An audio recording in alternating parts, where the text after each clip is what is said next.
That energy right there, ladies and gentlemen. That's the type of energy I have after this signing. Welcome back to the Big Blue in the Bronx podcast, everybody. Like, comment, and subscribe. Turn on post notifications so you know when a live stream pops or drops. Appreciate you coming back. Tomorrow, Friday, will be the Friday Night Knicks pod with Donald and Luca at 6:30. Big Blue in the Bronx podcast premieres at 12:30 on Saturday. Nothing on Sunday. Boys in the Big Apple on Monday. Just wanted to run down the list of shows and different videos we have coming out for you guys on the channel. And if you're new to the channel, like, comment, subscribe, do all the good stuff. I want to get to 900 by the end of the year. By the end of 2022, I want to have 900 subscribers. So can we please get there? Much appreciated. We're already at like 818, 819. So would appreciate helping out the algorithm. Like, comment, subscribe, do all the good stuff. 5 stars on Apple Podcasts for Twin Bill and Big Blue of the Bronx. So there's that meme. There's that saying from that movie. Ladies and gentlemen, we got him.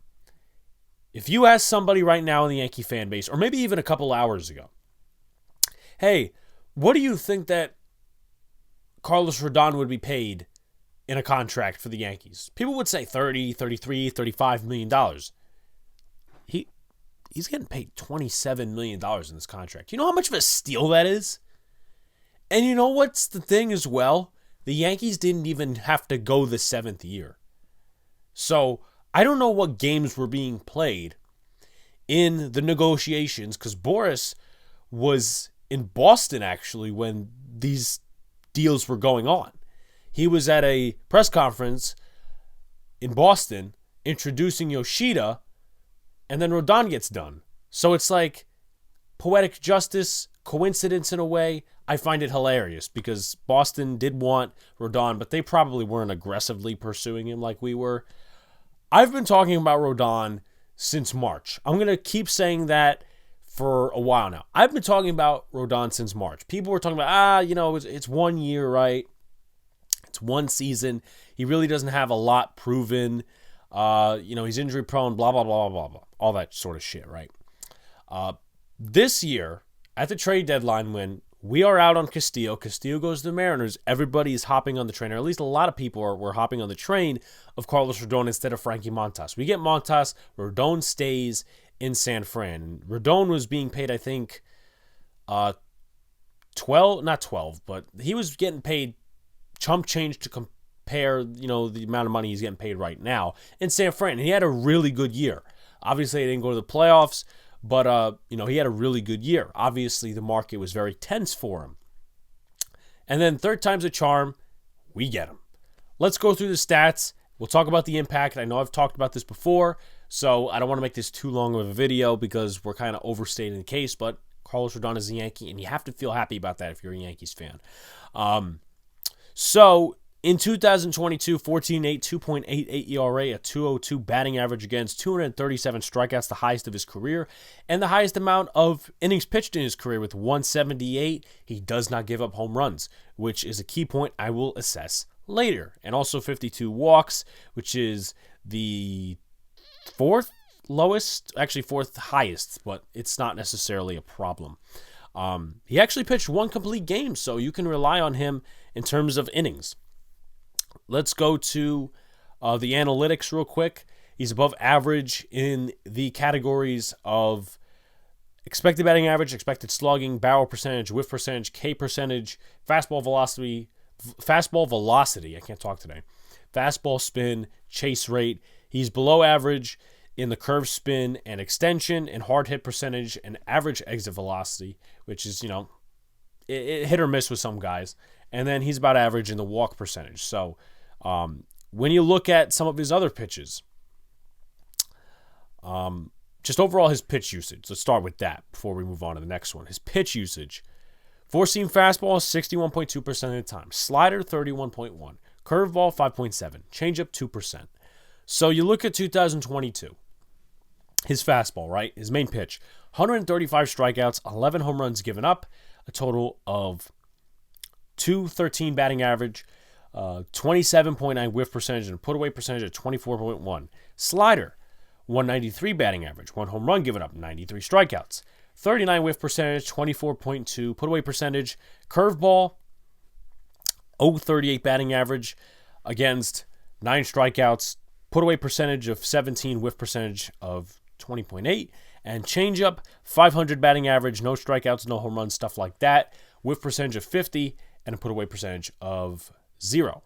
And then, just a reference, because I'm going to make this point in just a second, in his playoff career, not too much, 0-1, 13.50 ERA, 1 start, 2.2 innings pitched, a total of 2 earned runs given up, 3 strikeouts, 2 walks, 14 batters faced. So, was my argument behind Rodon being a good deal? What is my argument behind the Yankees going out and getting him? Is, number one, now that the Yankees have gotten him, he is part of the best rotation in the AL East, and you could compare top 2 rotation in the American League, top 3 rotation maybe in baseball, because you got the Mets, the Astros. There's not a lot of flashy names, but they get it done. Maybe you guys in the comments can list some rotations that might be as good or better than the Yankees. You guys probably know better than I do, but right now, those are top rotations I consider in terms of, baseball. Obviously, Chris Bassett went to the Jays. I guess that's a good move. But at the end of the day, also as well, to look, no team has gotten better in the AL East other than the Yankees, right? The Yankees just boosted their number 2 starter role. So let's break it down just in situations and all these sort of stuff so we can get out of here. I know I've overstated it a bunch, but I'm just so happy that Rodon is a Yankee. Garrett Cole does have blowups in the regular season. Carlos Rodon can compensate for that.